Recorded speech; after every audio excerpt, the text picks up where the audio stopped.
Well, saving money, hitting the gym, and being on time are just some of the New Year's resolutions people have put on that list.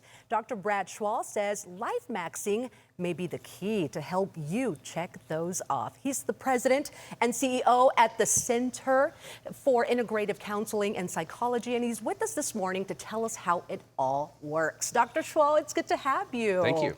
This is like the perfect time of year for this. You have seen Lifemaxxing all over social media, right? It's all over Instagram. What exactly is it, though? Lifemaxxing is getting the most out of life. How can we live a life where we are fulfilled, where we're also realistic, we have perspective, but we're living the way that we want to be, not just focus on what we want to do. And that helps us in our mindset, and it helps us also in our relationships. Absolutely. Those are really interesting words. Now, to get the most out of life while keeping that perspective and finding true happiness, you say we need to focus on values and meaning. Explain that a little bit. Right. So we focus on what the meaning is, what we're seeking, what values that we're seeking to fulfill, and then our behaviors follow. So in other words, if we're wanting to exercise, our value is we want to live a healthy life. Well, that's holistic. Being healthy impacts our mental health. It impacts our ability to be positive in relationships. So we focus on the higher value rather than just focusing at the low level, just the actions day to day. That makes sense. We also need to focus on well-balanced, achievable goals.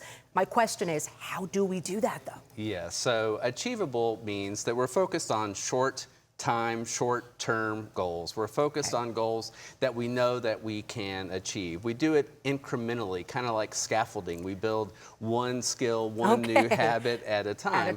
Because when we have too big of a goal, we just get disappointed, and then we get into this cycle, oh, I never ever accomplish what I'm trying to. So think about small steps, and that helps us to get to the bigger goal. I love that, and I need to do that. I'm very impatient, and then I burn out. So that makes perfect sense. All right, your next point I absolutely love. You say aspire to contentment, not happiness. What is the difference here between those two? Yes, happiness is temporal. It might be going to a game, and that's fun. But contentment is being content with what we have, having gratitude for what we have. That being grateful helps our mindset so much. At the center, our therapist honor spirituality and faith because we do believe that meaning and how we view purpose in life impacts our overall mental health.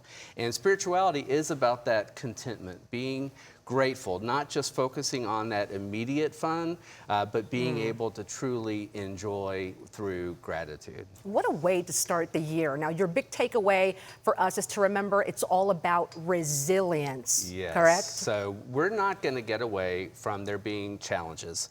Certainly if somebody's dealing with depression or anxiety, or there's a relational conflict, by understanding that we are going to face challenges and building up that meaning and those values, then we are able to face those challenges, sort of bend but not break.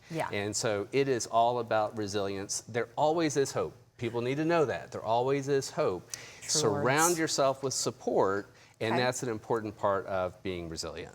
Great info. Now, you have a speaker series right now. Tell us about that, how we can learn more. Absolutely. So at thecentercounseling.org and at our social media handles, the Center Counseling, you can learn about a series called Inform. We have a talk coming up in February on youth and suicide. Such an important topic, very heavy and deep, but we need to be talking. We need to be aware of the fact that youth have mental health challenges, not ignore it, but find ways to help encourage them. So go to our website, learn about our speaker series. We've got the mom's mental load, we've got empty nest and launching, and so it'll be very practical, and always know you can call for appointments, get tips, and then we make mental health care accessible, and that's what we're all about. Thank you, Dr. Schwall. So good to see you today. Thank you.